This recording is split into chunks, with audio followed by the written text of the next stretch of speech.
भैया सुनिए,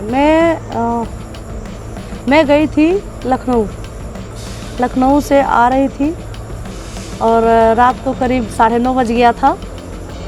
मुझे कुछ समझ में नहीं आ रहा था, मेरी तबीयत भी ख़राब सी लग रही थी, ऐसा लग रहा है कि मैं प्यास सी लगी है, मतलब दिक्कत महसूस हो रही थी, चक्कर से आ रहे थे।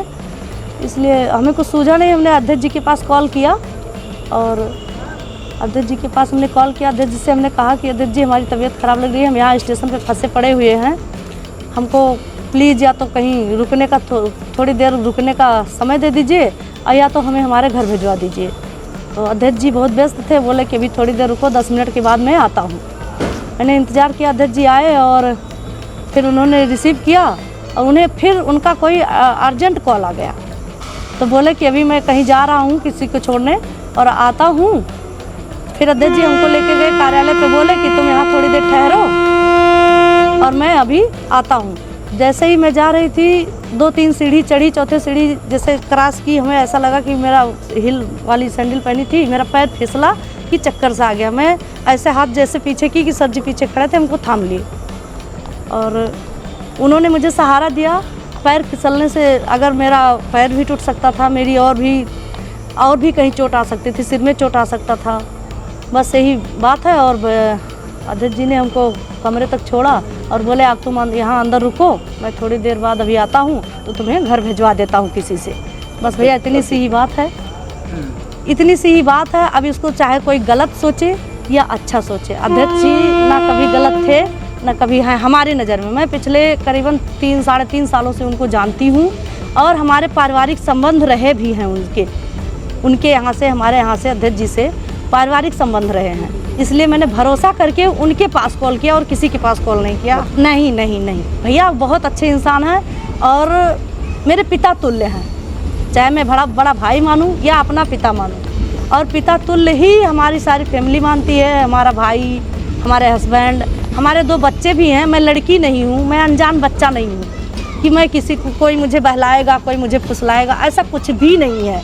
और जो सोच रहा है गलत सोच रहा है। इतने लोग अफवाह जो उड़ाए हैं मेरे खिलाफ़, मैं कंप्लेन थाने में कर दी हूँ। अगर नहीं मानेंगे तो मैं मानहानि का दावा भी करूँगी, महिला आयोग जाऊँगी। और भैया मेरे भी इज्जत है या माननीय अध्यक्ष जी के पास भी इज्जत है, वो ऐसा कुछ समझते तो किसी लेडीज़ को क्यों सहारा देते? नहीं ना, ये गलत है, अफवाह है, ये राजनीतिक मैटर है। अब ये लोग राजनीति के ऊपर उस पर ले जा रहे हैं, ऐसा कुछ नहीं है। मेरा फैमिली व्यवहार है, फैमिली संबंध है अध्यक्ष जी से। अब पिछले 3.5 सालों से मैं उनको जानती हूँ। मुझे आप बताओगे या कोई बताएगा कि अध्यक्ष जी कैसे हैं?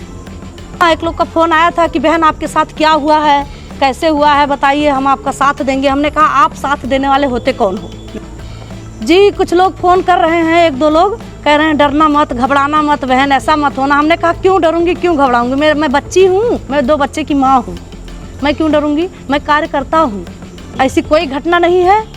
और अध्यक्ष जी को लेकर अगर बदनाम कर रहे हैं तो उनको मैं पिछले 3.5 सालों से जानती हूँ, उनके साथ मेरे मतलब पारिवारिक व्यवहार रहे हैं और उन पर मैं भरोसा करती हूँ, करती रहूँगी। अमर किशोर बम जी हैं माननीय जिला अध्यक्ष जी, उसमें देखा कि उनको लोग परेशान कर रहे हैं, उनको राजनीतिक तौर से बात कर रहे हैं, उनको लोग गलत साबित करना चाह रहे हैं। उन लोगों के देखने का नज़रिया है ना, लेकिन वो लोग गलत नज़र से देख रहे हैं। ये हमारी भी इज्जत जा रही है, माननीय अध्यक्ष जी की भी इज्जत जा रही है। नहीं, कोई सच्चाई नहीं, बिल्कुल नहीं। मैं स्टाम्प पे लिख दूँ या जहाँ कहिए वहाँ कह दूँ, ऐसी कोई बात नहीं। ना अध्यक्ष जी ऐसे थे मेरे नज़र में, ना है ना रहेंगे। तो ये तो कोई भी कर सकता है, पति भी कर सकता है, भाई भी कर सकता है, बाप भी कर सकता है, कोई भी कर सकता है। ऐसा कोई भी साथ दे सकता है, कोई भी थाम सकता है। मेरा सर फट जाता भैया, मैं बीमार हो, मतलब कुछ तो मेरी तबीयत ठीक नहीं थी, लेकिन अगर मेरा सर फट जाता, मेरे बच्चों का कौन होता? मेरी 2 बेटियां हैं, एक 8 महीने की है, एक पिछले 6 साल की है। बताइए, अब आप जवाब।